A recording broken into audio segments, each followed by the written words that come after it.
بسم اللہ الرحمن الرحیم۔ پچھلے لیکچر میں ہم نے چند احکامات پڑھے، سراقہ کی سزائیں کے متعلق پڑھا، اور اس کے علاوہ ہم نے یہود کے متعلق پڑھا کہ یہود نبی کریم صلی اللہ علیہ وآلہ وسلم اور مسلمانوں کی مجلسوں میں جھوٹ کی غرض سے آ کر بیٹھتے تاکہ یہاں جو کچھ دیکھیں اور جو باتیں سنیں ان کو الٹے معنی پہنا کر یا ان کے ساتھ اپنی طرف سے غلط باتوں کی آمیزش کر کے نبی کریم صلی اللہ علیہ وآلہ وسلم اور مسلمانوں کو بدنام کرنے کے لیے لوگوں میں پھیلائیں۔ اور اس کے علاوہ وہ جاسوس بن کر آتے تھے، یعنی ان کا مقصد آپ صلی اللہ علیہ وآلہ وسلم کی مجالس میں آ کر کوئی دین سیکھنا یا فکر آخرت کرنا یا کوئی ہدایت لینا نہیں ہوتا تھا، صرف وہ جاسوس بن کر آتے اور نبی کریم صلی اللہ علیہ وسلم اور مسلمانوں کی مجلسوں میں صرف اس لیے گشت لگاتے کہ کوئی راز کی بات ان کے کان میں پڑے تو اسے آپ کے دشمنوں تک پہنچائیں اور آپ پر جھوٹے الزامات فراہم کریں ان لوگوں کو، تاکہ لوگوں کو دین سے دور کر سکیں، دین محمدی سے دور کر سکیں۔ تو آج سورۃ المائدہ آیت نمبر 42 سے ہم اپنے لیکچر کا آغاز کریں گے۔ رب اشرح لی صدری ویسر لی امری واحلل عقدۃ من لسانی یفقہوا قولی رب زدنی علما۔ بسم اللہ الرحمن الرحیم۔ سماعون للکذب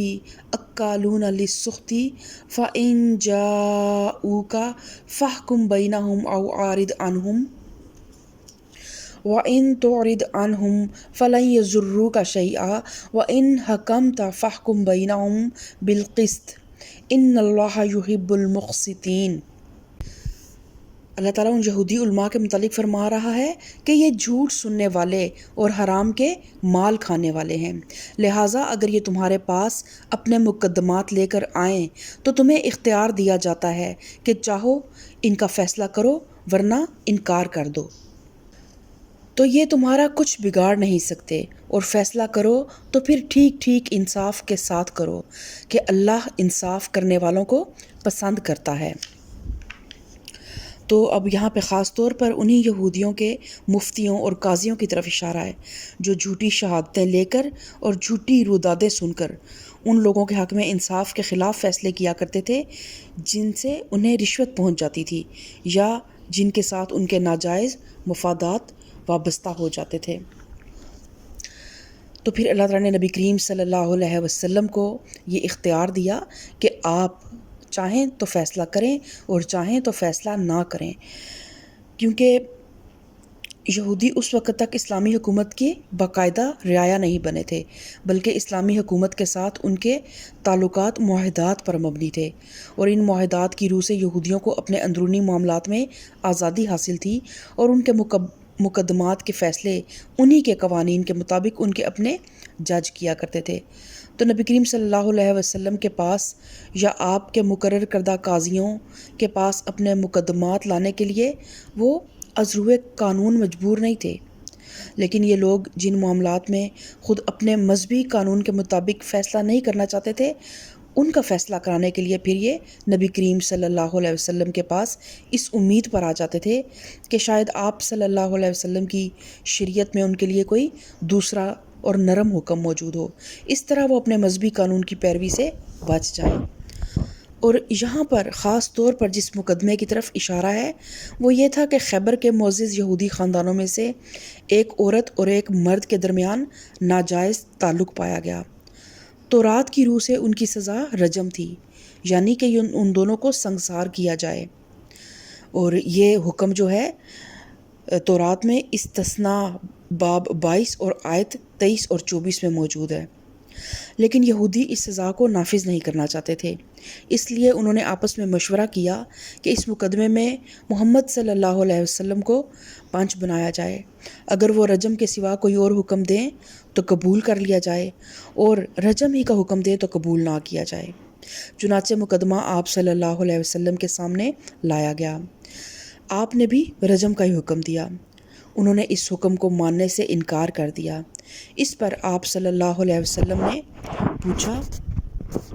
تمہارے مذہب میں اس کی کیا سزا ہے؟ انہوں نے کہا کوڑے مارنا اور منہ کالا کر کے گدھے پر سوار کرنا۔ آپ صلی اللہ علیہ وسلم نے ان کے علماء کو قسم دے کر ان سے پوچھا، کیا تورات میں شادی شدہ زانی اور زانیہ کی یہی سزا ہے؟ انہوں نے پھر وہی جھوٹا جواب دیا۔ لیکن ان میں سے ایک شخص ابن سوریہ، جو خود یہودیوں کے بیان کے مطابق اس وقت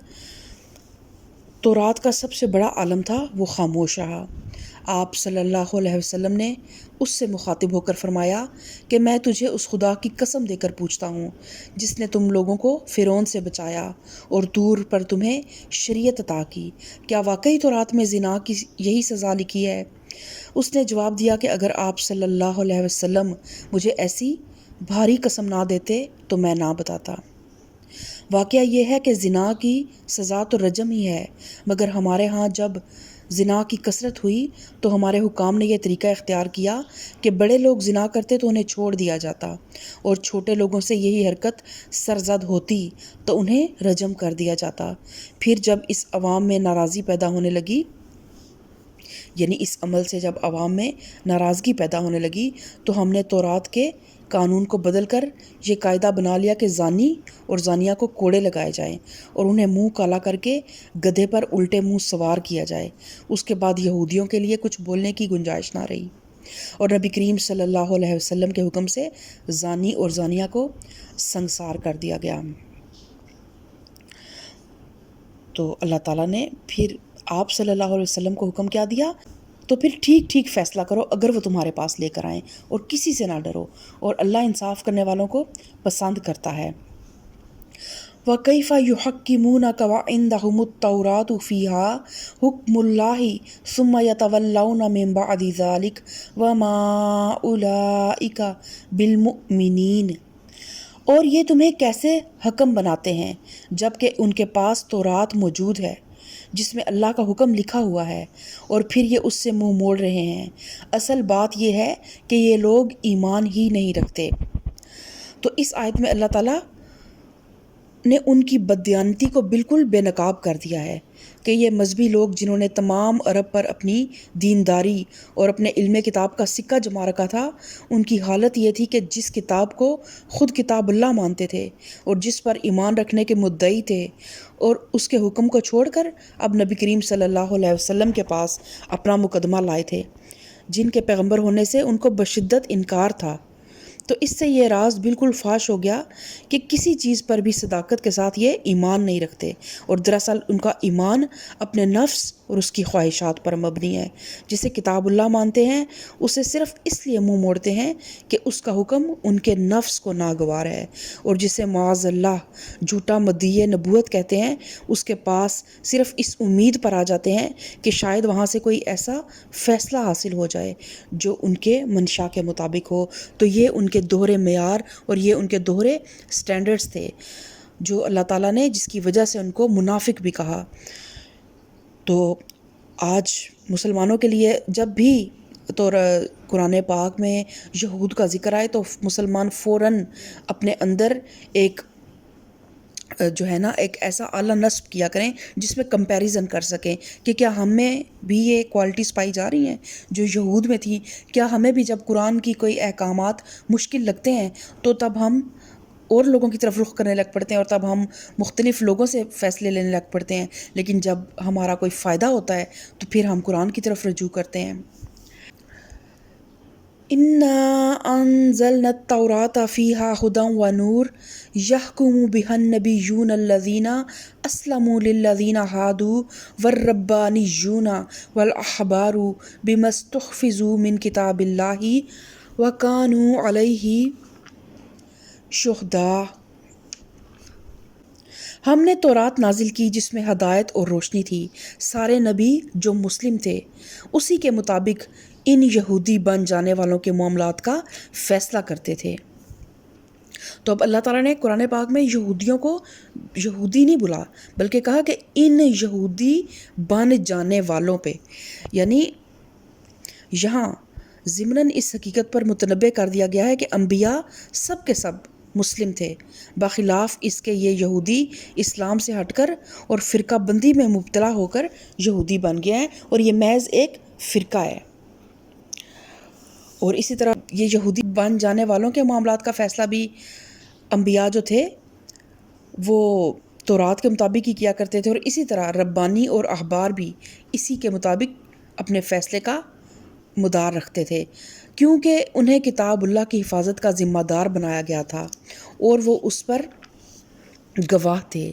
پس اے گروہ یہود، تم لوگوں سے نہ ڈرو بلکہ مجھ سے ڈرو، اور میری آیات کو ذرا ذرا سے معاوضے لے کر بیچنا چھوڑ دو۔ جو لوگ اللہ کے نازل کردہ قانون کے مطابق فیصلہ نہ کریں وہی کافر ہیں۔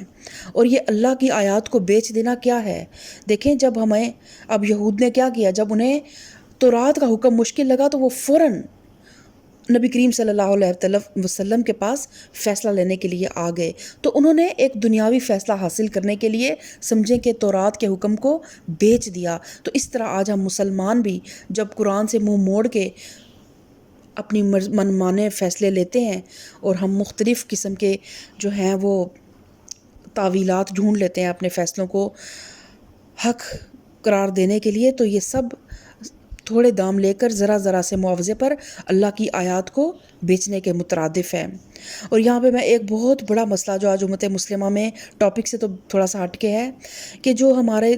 آج طلاق کے بعد، خصوصاً 3 طلاق ہو جانے کے بعد جو ایک حلالہ کا ایک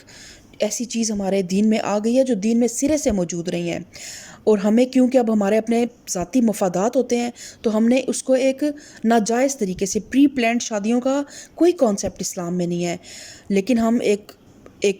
سمجھ لیں کہ قرارداد کے ذریعے یا ایک دستاویز کے ذریعے یا ایک معاہدے کے ذریعے ایک شادی کرتے ہیں اور اس سے پھر طلاق لیتے ہیں اور دوبارہ اس شوہر کے پاس آ جاتے ہیں، تو یہ سب کچھ حرام ہے۔ لیکن ہم کیونکہ اللہ کی آیات کو دنیاوی فائدوں کے لیے بیچ دیتے ہیں تو پھر ہم اس طرح کے جھوٹے فیصلے کرتے ہیں اور اپنی منمانی جو ہے نا احکامات میں تبدیلیاں کرتے ہیں۔ بے شک ہم نے لکھے ہوئے قرآن میں تبدیلی نہیں کرتے، لیکن ہم اپنے زبان حال سے بہت سی تبدیلیاں کر چکے ہیں۔ پھر اللہ تعالیٰ فرماتا ہے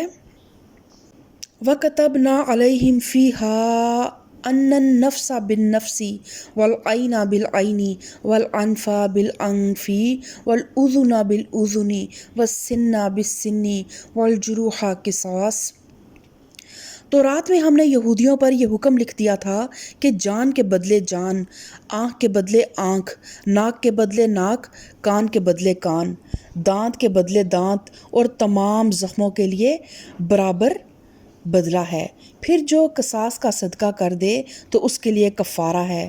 اور جو لوگ اللہ کے نازل کردہ قانون کے مطابق فیصلہ نہ کریں وہی ظالم ہیں۔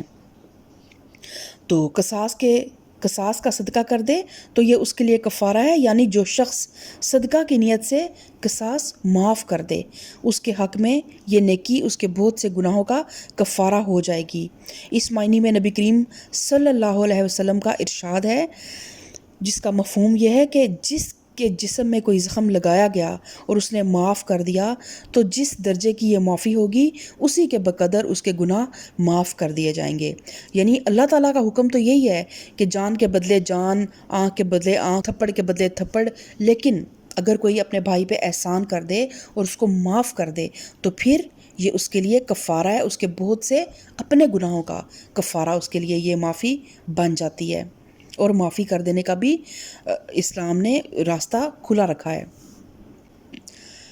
وَقَفَّيْنَا عَلَىٰ آثَارِهِمْ بِعِيسَىٰ ابْنِ مَرْيَمَ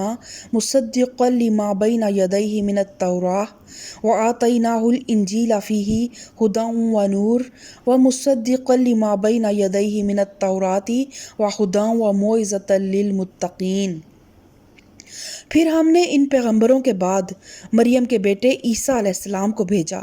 تورات میں سے جو کچھ اس کے سامنے موجود تھا وہ اس کی تصدیق کرنے والا تھا، اور ہم نے اس کو انجیل عطا کی جس میں رہنمائی اور روشنی تھی، اور وہ بھی تورات میں سے جو کچھ اس وقت موجود تھا اس کی تصدیق کرنے والی تھی۔ یعنی مسیح یا عیسیٰ علیہ السلام جو تھے کوئی نیا مذہب لے کر نہیں آئے تھے، بلکہ وہی ایک دین جو تمام پچھلے انبیاء کا دین تھا، دین مسیح بھی تھا، اور اسی کی طرف وہ دعوت دیتے تھے۔ تورات کی اصل تعلیمات میں سے جو کچھ ان کے زمانے میں محفوظ تھا اس کو حضرت عیسیٰ علیہ السلام خود بھی مانتے تھے اور انجیل بھی اس کی تصدیق کرتی تھی۔ اور قرآن اس حقیقت کا بار بار اعادہ کرتا ہے کہ اللہ کی طرف سے جتنے انبیاء علیہ السلام دنیا کے کسی گوشے میں آئے ان میں سے کوئی بھی پچھلے انبیاء کی تردید کے لیے نہیں آیا اور ان کے کام کو مٹا کر اپنا نیا مذہب چلانے کے لیے نہیں آیا، بلکہ ہر نبی اپنے پیشرو انبیاء کی تصدیق کرتا تھا اور اسی کے کام کو فروغ دینے کے لیے آتا تھا جسے اگلوں نے ایک پاک ورثے کی حیثیت سے چھوڑا تھا۔ اس طرح اللہ تعالیٰ نے اپنی کوئی کتاب اپنی ہی پچھلی کتابوں کی تردید کے لیے کبھی نہیں بھیجی، بلکہ اس کی ہر کتاب پہلی آئی ہوئی کتابوں کی مؤید اور مصدق تھی۔ اور اسی طرح قرآن بھی ان تمام کتابوں کی تصدیق کرتا ہے کہ وہ اللہ کی طرف سے برحق نازل ہوئی تھیں اور ان پر ایمان لائے بغیر ہمارا ایمان مکمل نہیں ہوگا، لیکن ان کے احکامات منسوخ ہو چکے ہیں، ان کی شریعتیں منسوخ ہو چکی ہیں، کیونکہ ان یہود و نصارہ نے ان میں بہت سی تحریفات کر دی ہیں۔ اور اب یہ قرآن ایک ایسی کتاب ہے جو بالکل محفوظ ہے، کیونکہ اس کی حفاظت کا ذمہ خود اللہ تعالیٰ نے لیا ہے۔ پھر اللہ تعالیٰ فرماتا ہے وَلْيَحْكُمْ أَهْلُ الْإِنْجِيلِ بِمَا أَنزَلَ اللَّهُ فِيهِ وَمَن لَّمْ يَحْكُم بِمَا أَنزَلَ اللَّهُ فَأُولَٰئِكَ هُمُ الْفَاسِقُونَ۔ تو اللہ تعالیٰ انجیل کے متعلق فرما رہا ہے کہ ہم نے عیسیٰ علیہ السلام کو انجیل عطا کی تھی جس میں رہنمائی اور روشنی تھی، اور وہ بھی تورات میں سے جو کچھ اس وقت موجود تھا اس کی تصدیق کرنے والی تھی، اور خدا ترس لوگوں کے لیے سراسر ہدایت اور نصیحت تھی۔ پھر اللہ تعالیٰ فرماتا ہے کہ ہمارا حکم تھا کہ اہل انجیل اس قانون کے مطابق فیصلہ کریں جو اللہ نے اس میں نازل کیا ہے، اور جو لوگ اللہ کے نازل کردہ قانون کے مطابق فیصلہ نہ کریں وہی لوگ فاسق ہیں۔ تو یہاں اللہ تعالیٰ نے ان لوگوں کے حق میں جو اللہ کے نازل کردہ قانون کے مطابق فیصلہ نہ کریں 3 حکم ثابت کیے ہیں۔ نمبر 1 یہ کہ وہ کافر ہیں، نمبر 2 یہ کہ وہ ظالم ہیں، اور نمبر 3 یہ کہ وہ فاسق ہیں۔ تو اس کا صاف مطلب یہ ہے کہ جو انسان اللہ کے حکم اور اس کے نازل کردہ قانون کو چھوڑ کر اپنے یا دوسرے انسانوں کے بنائے ہوئے قوانین پر فیصلہ کرتا ہے وہ دراصل 3 بڑے جرائم کا ارتکاب کرتا ہے۔ اولاً یہ کہ وہ کفر کرتا ہے، یعنی اس کا یہ فعل حکم خداوندی کے انکار کا ہم معنی ہے اور یہ کفر ہے۔ ثانیاً اس کا یہ فعل عدل و انصاف کے خلاف ہے، کیونکہ ٹھیک عدل کے مطابق جو حکم ہو سکتا تھا وہ تو اللہ تعالیٰ نے دے دیا تھا، اس لیے جب اللہ کے حکم سے ہٹ کر اس نے فیصلہ کیا تو ظلم کیا۔ اور تیسرے یہ کہ بندہ ہونے کے باوجود جب اس نے اپنے مالک کے قانون سے منحرف ہو کر اپنا یا کسی دوسرے کا قانون نافذ کیا تو در حقیقت بندگی اور اطاعت کے دائرے سے باہر قدم نکالا، اور یہی فسق ہے۔ یہ کفر اور ظلم اور فسق اپنی نوعیت کے اعتبار سے لازماً انحراف از حکم خداوندی کی عین حقیقت میں داخل ہیں، اور ممکن نہیں ہے کہ جہاں وہ انحراف موجود ہو وہاں یہ تینوں چیزیں موجود نہ ہوں۔ یعنی جو بھی رب کے حکم سے انحراف کرے گا وہ ان تینوں گناہوں کا مرتکب 110% ہوگا۔ یہ ہو ہی نہیں سکتا کہ جہاں پر حکم خداوندی سے انحراف موجود ہو وہاں یہ تینوں چیزیں موجود نہ ہوں۔ البتہ جس طرح انحراف کے درجات اور مراتب میں فرق ہے، اس طرح ان تینوں چیزوں کے مراتب میں بھی فرق ہے۔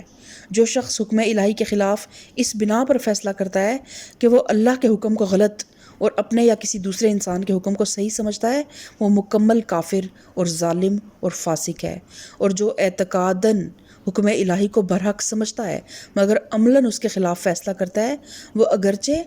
خارج از ملت تو نہیں مگر اپنے ایمان کو کفر، ظلم اور فسق سے مخلوط کر رہا ہے۔ اور اسی طرح جس نے تمام معاملات میں حکم الہی سے انحراف کر لیا وہ تمام معاملات میں کافر، ظالم اور فاسق ہے، اور جو بعض معاملات میں مطیع اور بعض میں منحرف ہے اس کی زندگی میں ایمان اور اسلام اور کفر اور ظلم و فسق کی آمیزش ٹھیک ٹھیک اسی تناسب کے ساتھ رہے گی جس تناسب کے ساتھ اس نے اطاعت اور انحراف کو ملا رکھا ہے. یعنی اللہ تعالیٰ ذرا سی بھی ناانصافی نہیں کرے گا. جیسا انسان کا عمل ہوگا اس کے اکارڈنگ ہی اس کو گناہ بھی ملے گا اور اس کے اکارڈنگ ہی اس کو سزائیں بھی دی جائیں گی. بعض اہل تفسیر نے ان آیات کو اہل کتاب کے ساتھ مخصوص قرار دینے کی کوشش کی ہے، مگر کلام الہی کے الفاظ میں اس تعویل کے لیے کوئی گنجائش موجود نہیں ہے. اس تعویل کا بہترین جواب وہ ہے جو حضرت حذیفہ رضی اللہ تعالیٰ عنہ نے دیا. ان سے کسی نے کہا کہ یہ تینوں آیتیں تو بنی اسرائیل کے حق میں ہیں. کہنے والے کا مطلب تھا کہ یہودیوں میں سے جس نے اللہ کے نازل کردہ حکم کے خلاف فیصلہ کیا ہو وہی کافر، وہی ظالم اور وہی فاسق ہے. تو اس پر حضرت حذیفہ رضی اللہ تعالیٰ عنہ نے فرمایا، کتنے اچھے بھائی ہیں تمہارے لیے یہ بنی اسرائیل، کہ کڑوا کڑوا سب ان کے لیے ہے اور میٹھا میٹھا سب تمہارے لیے. ہرگز نہیں، خدا کی قسم تم انہی کے طریقے پر قدم بقدم چلو گے. یعنی کہ یہ جو حکم ہے یہ صرف بنی اسرائیل کے لیے نہیں ہے، بلکہ مسلمانوں میں سے بھی جو اب اللہ کی کتاب کے فیصلے سے انحراف کرے گا اس کے اوپر بھی یہ تینوں گناہ اسی طرح لکھے جائیں گے کہ وہ کافر بھی ہوگا، وہ ظالم بھی ہوگا اور وہ فاسق بھی ہوگا. تو اللہ تعالیٰ ہمیں پورے کا پورا دین میں داخل ہونے کی توفیق عطا فرمائے. اللہ تعالیٰ ہمیں آدھا تیتر آدھا بٹیر بننے سے محفوظ رکھے. اللہ تعالیٰ ہمیں توفیق عطا فرمائے کہ ہم اعتدال کے ساتھ ایکسٹریمزم کی طرف بڑھے بغیر. ہمارا دین بہت خوبصورت ہے اور ہمارے دین کے تمام احکامات جو بھی ہیں وہ بے شک سارے اعتدال پر مبنی ہیں، اور ہر علاقے میں، ہر دور میں جو بھی اس علاقے کے حکام ہیں انہوں نے جو بھی قوانین، جو بھی اصول یا جو بھی سزائیں بنائی ہیں وہ قرآن کے مطابق جو سزائیں ہیں ان سے مختلف ہیں. کیونکہ آج بعض اوقات ایک کانسیپٹ آ جاتا ہے کہ یہ بہت ظالمانہ سزائیں ہیں، لیکن اگر آپ دیکھیں تو جن ممالک میں یہ سزائیں آج بھی رائج ہیں نا، یہ آنکھ کے بدلے آنکھ اور کان کے بدلے کان اور جان کے بدلے جان، وہاں پہ شرح جرم بہت کم ہے. کیونکہ وہ اتنی عبرتناک سزا ہوتی ہے کہ ایک انسان کو جب سزا ملتی ہے تو پورا معاشرہ جو ہے نا وہ محتاط ہو جاتا ہے. لیکن جہاں پہ سزاؤں میں نرمی کر دی جاتی ہے تو وہاں پر پھر قاتل دندناتے ہیں اور جو مظلوم ہوتے ہیں وہ اسی طرح مسلسل ظلم کی چکی میں پستے رہتے ہیں. تو اللہ تعالیٰ ہم سب کو صراط مستقیم پہ چلنے کی توفیق عطا فرمائے. آمین ثم آمین. سبحان ربک رب العزت عما یصفون وسلام علی المرسلین والحمد للہ رب العالمین.